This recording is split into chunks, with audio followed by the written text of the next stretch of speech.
In my last video about my travel art kit, many of you asked how I mix my own ink to get this very subtle shade of golden sepia brown that I love to use in my watercolor sketches. So today I'll show you how I test different ink mixes to get my signature color and some things to watch out for when you're mixing your own ink so things don't go horribly wrong. In the giant rabbit hole that is fountain pen inks, you have thousands of colors to choose from, but if you use ink with watercolors or any other kind of water-based paint for drawing, then you have to use waterproof ink, otherwise the ink is going to bleed. And now you're down to only a handful of color choices. I personally don't like to use black ink because it's a little bit too strong for my art style. Of course, that's a very personal opinion.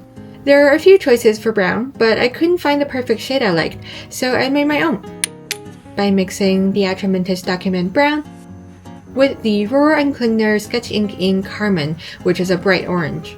I really like the gold undertones in this mix, and it works great for the soft, vibrant style that I like. The mixing process is really quite simple.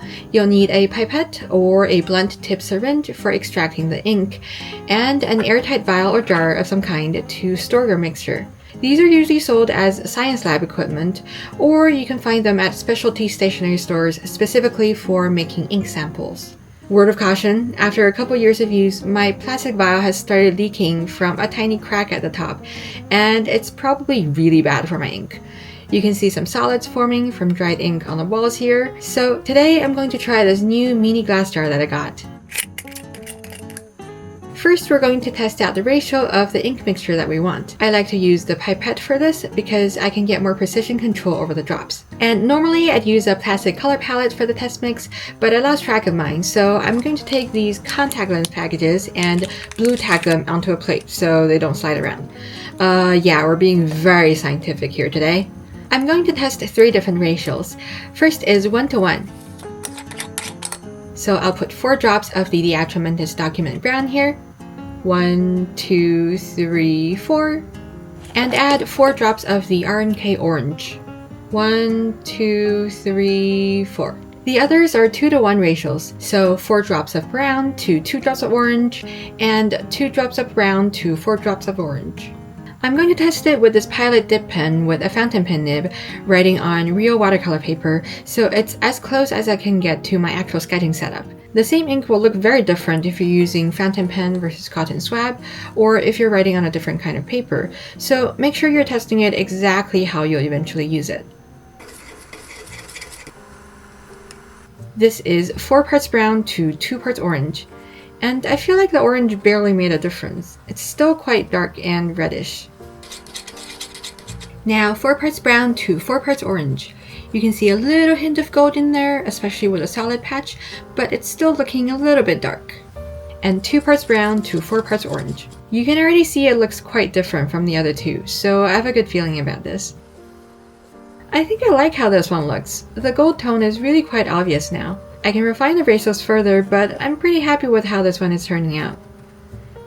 Now that I've got my ratio formula, I'm going to do a larger batch in the glass jar with that ratio. I like to use the syringe for this over the pipette because it measures more accurately. So I'll do 6 milliliters of the orange, making sure to clean and dry my syringe properly,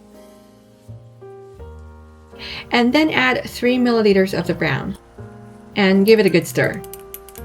This little jar is going to last me quite a while.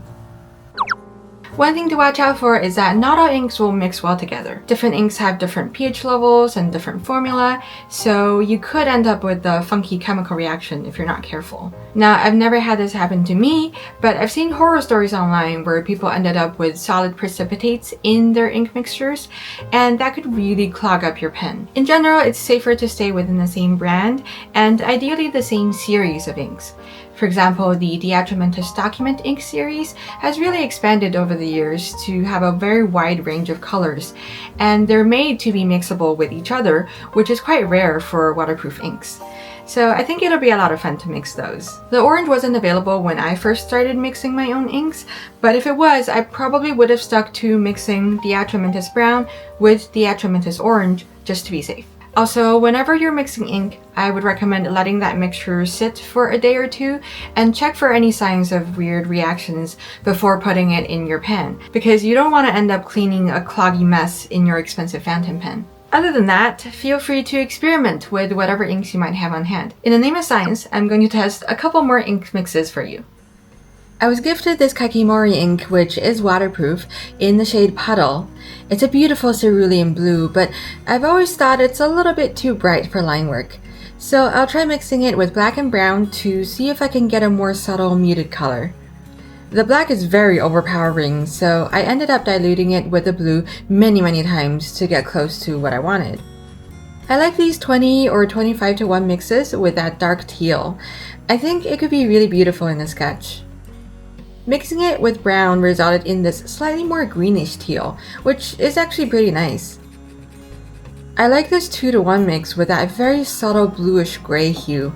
I can totally see myself journaling with this.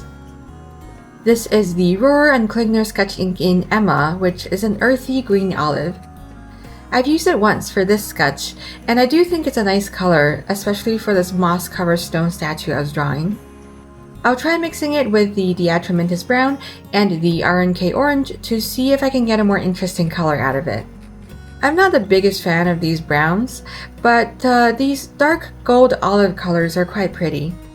And finally, just for fun, I mixed the Kakimori blue with the RNK orange to see what color I can get. And drumroll please! It is a beautiful forest green! I actually low-key kind of love this color. I also accidentally made a mix that is remarkably similar to the RNK Emma.